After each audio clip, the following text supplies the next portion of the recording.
सर्वांना प्रथमतः माझा नमस्कार.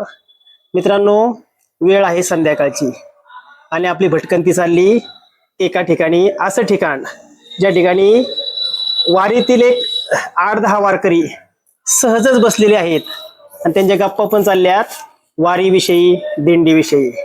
मित्रांनो, खूपच कमी कालावधीमध्ये लाखो जणांनी पाहिलेला आपला चॅनल आणि या चॅनलवर आपण या भटकंती चॅनलवर थोडक्यात अशी मुलाखत घेत आहोत किंवा गप्पा गोष्टी म्हटल्या तरी चालतील. या गप्पा गोष्टी, अनुभव हे या ठिकाणी माऊलीगण जे बसलेले आहेत त्यांना आतापर्यंत ज्या त्यांनी वाऱ्या केल्यात त्या वाऱ्यामध्ये असे वेगळे कोणते अनुभव आले याची माहिती आपल्या थोडक्यात देणार आहेत. थोडक्यात आपण सर्वांकडून माहिती घेऊया. मित्रांनो, वारीतला असा एक किस्सा की एक व्यक्ती चुकली आणि जी व्यक्ती शोधायला गेली ती चुकली आणि दुसरीच पुन्हा जागेवर आली. खरा किस्सा प्रत्यक्ष माणसांकडून ऐका, वारकऱ्यांकडूनच. वरवंड मुक्कामीमध्ये एक नवीन महिला आमच्या मिसेस नंदा गार्डे यांच्या बरोबर असताना त्या वारीतून हरवल्या. मग त्यांना शोधायला आम्ही दोघं नवरा बायको त्यांना शोधायला गेलो. पालखी तळावर शोधल्या, सगळीकडे फिरत बसलो आणि हरवलेली व्यक्ती जागेवर ठिकाणीवर दुसऱ्या बायांबरोबर येऊन बसली. आणि त्या गडबडीत आमची मिसेस आमच्यापासून हरवली आणि ते शोधता दोघं हरवलं गेलो. नंतर अंधार पडायला लागला. मग आम्ही आमच्या ठिकाणावर परत जागेवर गेलो. तेव्हा तिघ जण एकत्रित परत आलो आणि परत दुसऱ्या दिवशी वारी आमची चालू झाली. बरं, किती वेळ तुम्ही एकमेकाला शोधत होतो? जवळजवळ अर्धा तास शोधित होतो. अर्धा तास सापडला नाही एकमेकाला. अंधार पडायची वेळ झाली. मोबाईल नव्हता का एकमेकाकडे? मोबाईल होते. नंतर आमच्या सहकार्याने फोन करून सांगितलं की आल्यात म्हणून आम्ही परत ठिकाणावर गेलो. मिसेसची तुमची गाठभेट किती वेळाने झाली? पण आमची बऱ्याच वेळाने झाली, पाऊण तासाने. मग त्यावेळेस असा राग वगैरे आलता का तुम्हाला? अहो, राग शांत केला ना, वारीत असल्यामुळे राग शांत करायची वेळ लागली ना. आणि हीच जर घटना कधी घडली असती तर मग मित्रांनो, ही असती वारीची गंमत. म्हणजे खळखळून हसून मनापासून जे घडलंय त्या माऊलींनी या ठिकाणी सांगितलेलं आहे की स्वतःची मिसेस चुकल्यावर काय गंमत झाली हे त्यांनी मनापासून सांगितलंय. माऊली धन्यवाद. माऊली, तुमच्या बाबतीत अनेक विनोदी किस्से घडलेत. पहिला किस्सा घडला तुमच्या पत्नीचा, आणि आता काहीतरी जेवणाचा दुसरा एक किस्सा घडलाय. काय घडला नक्की जेवणाचा किस्सा? तर आम्ही देहूमधून प्रस्थान पालखी बरोबर महाराजांच्या केल्याबरोबर पाऊस चालू झाला. पाऊस चालू असताना आम्ही विसाव्याच्या ठिकाणी दुपारच्या टायमाला आमचं जेवण असतं चिंचवल्या ठिकाणी. त्या ठिकाणी आल्यानंतर सगळी पंगत जेवायला बसली. वरून पाऊस पडतोय, खाली जेवण करतात, भात पुरी भाजी सगळं एकत्र, त्याच्यात पाणी. तरी पण वारकरींनी जेवण केलं आणि परत पुढील प्रवासाला मार्गस्थ जाऊन आकुर्डी मुक्कामी विसाव्याला गेले. म्हणजे तुमच्या जेवणामध्ये पूर्ण पावसाचं पाणी मिक्स झालं? पाणीच पडतंय, वरून पाऊस, खालून पाणी, वरून पाणी. म्हणजे ते जेवणाची चव पण नाही, काय नाही, फक्त पाण्याबरोबरच जेवण केलं म्हणतात थोडक्यात. हो का? धन्यवाद माऊली. माऊली, रामकृष्ण हरी. रामकृष्ण हरी. माऊली, तुमच्या बाबतीत काहीतरी किस्सा घडला होता वाटतं. काय काय घटना घडली सांगा बरं. मी आहे ना, देव बसून पुण्यापर्यंत चालत गेले होते. मग आमच्या मालकांचा फोन आला की आजारी होते ते. मग मी तिथून परत माघारी आले. मग घरी गेले, त्यांना ऍडमिट केले. ते मला म्हणलं मला गोड वाटलं की तू परत पायवारीला जा. मी त्याला ऍडमिट केले. त्यांना 2-4 दिवस सलाईन बिलाईन लावली, घरी आणले. मग बारामतीवर मी परत गेले. मग मला इतकी ओढ लागली होती पांडुरंगाची पिन, घरची पिन. बरं, पांडुरंगाने त्यांना चांगलं केलं. मग मी परत पायवारीला गेले. बरं, मला सांगा ही घटना कधीची माऊली? ही आता 2 वर्षाच्या मागची. 2 वर्षाच्या मागची. हा. म्हणजे तुम्ही 2-3 दिवस वारी बुडले, पण वारी मात्र नंतर पूर्ण केली. म्हणजे पांडुरंगाच्या कृपेने तुमचे मालक सुद्धा लवकर बरे झाले आणि तुम्हाला वारी सुद्धा जा म्हणले घडली. म्हणजे घडली. माऊली धन्यवाद. माऊली, रामकृष्ण हरी. रामकृष्ण हरी. माऊली, काय नाव तुमचं? कुसुम बाळासाहेब गराडे. माऊली, कितवी वारी आहे तुमची हो? माझी आता ही 25वी वारी आहे. 25वी वारी. बरं, एक साधा प्रश्न विचारतो. पहिली वारी आणि 25वी वारी यात काय फरक आढळला हो तुम्हाला? पहिल्या वारीतलं म्हणजे आताच्या वारीत खूप फरक वाटलाय. काय आहे असं फरक सांगा बरं मला. हा म्हणजे ते लय असे हे होते, असे तंबू बिंबू होते, आता तर राहायचे सगळी सोय झालेली आहे. पहिले तंबू होते, तंबूत राहायचं, पाणी पाऊस चिखल असायचा, अशा अख्खी रात्रभर आम्ही असं बसून राहायचो तंबू मध्ये.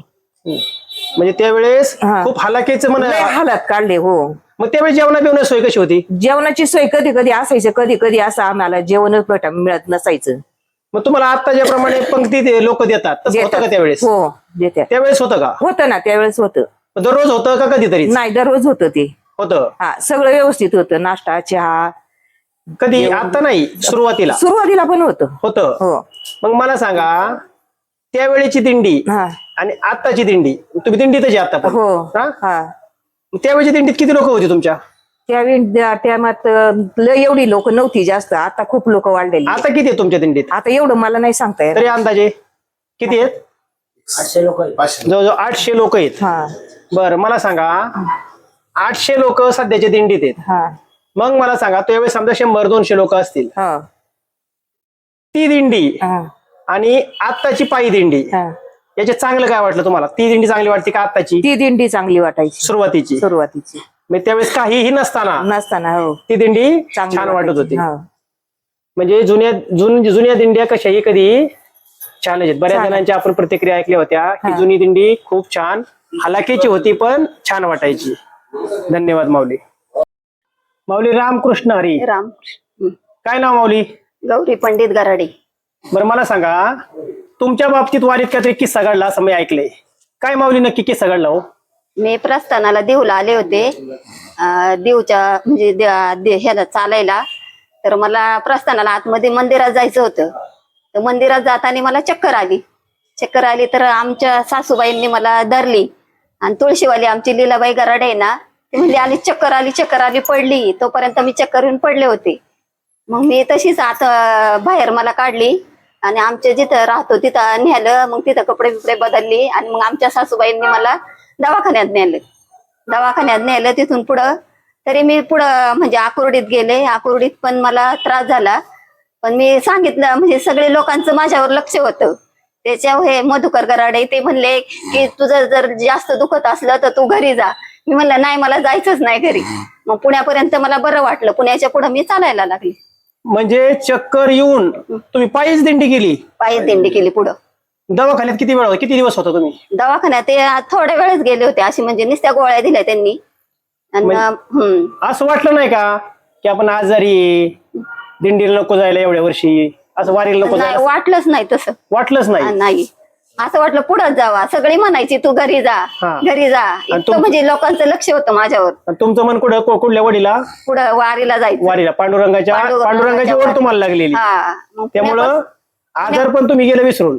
पुण्यापासून मला काहीच त्रास झाला नाही, पण पुण्यापर्यंत मला भरपूर त्रास झाला. आता तुमची तब्येत कशी आहे? आता बरी आहे. मग तिथून पुढे काय त्रास झाला का? नाही.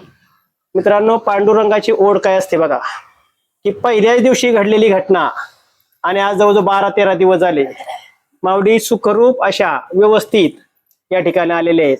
तुम्ही पायी दिंडी करताय का गाडीत बसून? नाही, पायी दिंडी. बघा, चक्कर आलेली, दवाखान्यात जाऊन तरीही पायी दिंडी. जवळजवळ आता 200 किलोमीटर अंतर व्हायला आले आणि या ठिकाणी माऊलींनी यशस्वीरित्या दिंडी इथपर्यंत पूर्ण केलेली आहे. आपली पुढची दिंडी ही व्यवस्थित व्हावी ही पांडुरंग चरणी प्रार्थना. माऊली रामकृष्ण हरी. रामकृष्ण हरी. माऊली काय नाव तुमचं?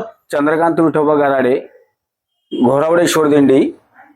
आम्ही देहूमध्ये ज्यावेळेस मुक्कामी जायचं प्रस्थानाला, त्या दिवशी इतका पाऊस होता की आम्हाला प्रस्थानाला जाता आलं नाही. तरी पण आम्ही देहूपर्यंत प्रस्थानाला जाऊन देहू ते मामुर्डी आपलं आकुर्डीपर्यंत मुक्कामी आलो. आणि भर पावसात, दिवसभर पाऊस असताना सुद्धा आमचे वारकरी अंगावर कागद घेऊन चालत होते. आणि मुक्कामाच्या ठिकाणी पालखी आम्ही सोडून पुढं दुसऱ्या दिवशीच्या मुक्कामाच्या ठिकाणी येताना आकुर्डी ते पुन्हा परत आम्ही दिंडीमध्ये चालत आलो. चिंचवलीचा का ना किस्सा सांगितला. आणि येताना परत पुन्हा मार्केटला ज्यावेळेस आम्ही आलो त्यावेळेस तेथील याच्यामध्ये आमच्याकडे मारवाड्यांची पंगत असती 4. ते इतकं छान जेवण बनवतात पूर्ण दिंडीला 1000 ते 1500 लोकांना पूर्णपणे ते पाण्यासहित 5 पदार्थ पुरवतात आणि 2 दिवसाची सोय ते एवढे व्यवस्थित करतात. घोरवडी दिंडी तेथून निघाली की तुमच्या हडपसरमध्ये आल्यानंतर दुसऱ्या दिवशी एकादशी असल्यामुळं तिकडं दही आणि वडे दुपारच्या नाश्त्याला आमचे असतात. तिथे आमचे तुपे पाहुणे म्हणून आहेत, ते तुपे पाहुणे आम्हाला दुपारचे नाश्ता चांगल्या प्रकारे आमच्या दिंडीला देतात आणि मग तिथून पुढे आमची दिंडी दुपारच्या नंतर तिकडनं प्रस्थान करते पुढे लोणीकडे.